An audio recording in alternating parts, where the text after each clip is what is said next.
माँ का जादुई लहंगा। बहुत समय पहले की बात है। सोमपुर नामक गांव में रेखा अपने चाचा चाची के साथ रहती थी। रेखा की चाची सुमन बहुत ही कठोर स्वभाव की औरत थी। सुमन बिल्कुल नहीं चाहती थी कि रेखा उसके घर में रहे। सुमन रेखा को बहुत ज्यादा परेशान करती ताकि वह उसके घर से भाग जाए। उससे घर का सारा काम कराती, झाड़ू पोछा से लेकर किचन तक का सारा काम रेखा से ही कराती थी और पूरे दिन सुमन आराम करती थी। सुमन रेखा को पूरे दिन में बस एक ही वक्त का खाना देती थी, शाम को, वो भी रूखा सूखा। रेखा महारानी, इतनी आराम से क्यों काम कर रही है? तुझे पता नहीं है क्या? आज मेरी बहन मुझसे मिलने आने वाली है। अच्छे से घर की सफाई कर। और हाँ, एक बात कान खोलकर सुन लेना, स्वादिष्ट खाना बनाने के बाद खाने की तरफ नजर उठाकर भी मत देखना। जी चाची जी, मैं सब काम कर दूंगी और खाना बनाकर भी रख दूंगी। मैं उसकी तरफ देखूंगी भी नहीं। आप शाम को मुझे जैसा रूखा सूखा खाना देती हैं, बस ऐसे ही दे देना। मैं उसी में अपना पेट भर लूंगी।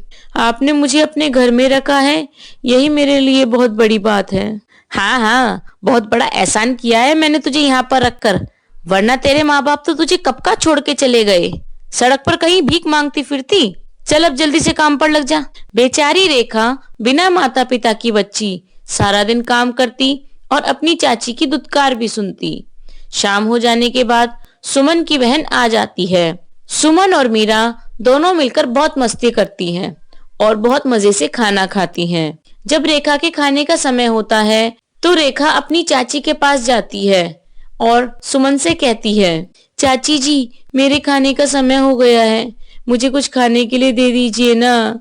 क्यों कलमुही, तुझे कुछ दिखाई नहीं दे रहा है? मैं अपनी बहन से बातें कर रही हूँ। अपनी ये मनहूसी शक्ल लेकर चली जा यहाँ से। एक दिन खाना नहीं खाएगी तो मर तो नहीं जाएगी ना। खाने का समय हो गया है, खाना दे दीजिए, मनहूस कहीं की। ऐसा कहकर सुमन बहुत गुस्से में उठती है और कल की एक सूखी रोटी रेखा के सामने फेंक देती है और उससे कहती है, मनहूस, ये ले रोटी और भर ले अपना पेट, और दोबारा मुझे डिस्टर्ब करने मत आ जाना, वरना मुझसे बुरा कोई नहीं होगा। रेखा अपनी चाची की दी हुई रोटियों को बहुत मुश्किल से निगलती है और पानी पीकर सो जाती है। सुबह होने के बाद रेखा रोजाना की तरह काम में जुट जाती है। सुमन की बहन मीरा सुमन से बात कर रही थी और उससे कह रही थी, दीदी, आपने सुना है सोमपुर गांव में एक ब्यूटी कंपटीशन होने वाला है? मैं यहाँ आपके पास इसीलिए ही आई हूँ। मुझे ब्यूटी कंपटीशन में जाना है और जीत कर भी आना है। आप तो मेरी सुंदरता को जानती हो ना, मैं कितनी सुंदर हूँ।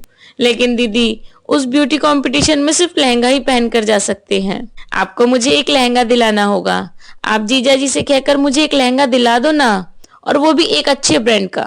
हाँ हाँ ठीक है, क्यों नहीं। तुम मेरी सबसे अच्छी और सबसे छोटी बहन हो। तुम्हें अच्छे ब्रांड का लहंगा जरूर दिलाऊंगी और देखना, तुम्हें इस कंपटीशन में भी जिताऊंगी। सुमन और मीरा की बातें रेखा सुन लेती है। रेखा भी बहुत सुंदर थी और